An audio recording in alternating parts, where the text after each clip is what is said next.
再来看交通部统计，台湾伫过去5天12岁以下囡仔交通死伤的人数都有46000多人哦。逐天大概都有25个囡仔因为交通事故造成死伤。长期关心儿童安全的警官基金会，早起就呼吁政府应该对伫学校来附近设交通宁静区，伫上下课的时间来实施管制开始，豆豆来改善儿童的交通安全。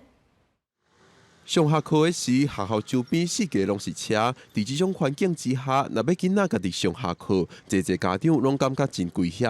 长期推动儿童交通安全的监管基金会表示，儿童上接发生交通事故的时间，就是伫上课甲下课期间过车路的时。学校4科唯一无安全，是因为社会长期甲赛车、骑车的方便性更优先，才造成这款环境。台湾的交通一直停留在2件事情，一个叫做效率，一个是方便。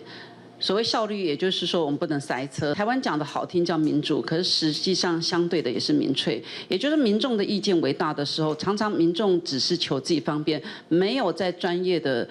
领域里边去思考这件事情。人行道常常互违规停车的汽机车占去，若无就是为着停车方便，缩小人行道，拢是危险的因素。根据统计，过去5年儿童交通死伤人数有46000多，也就是平均逐天拢有25个儿童因为交通事故受伤甚至死亡。不要再告诉我们说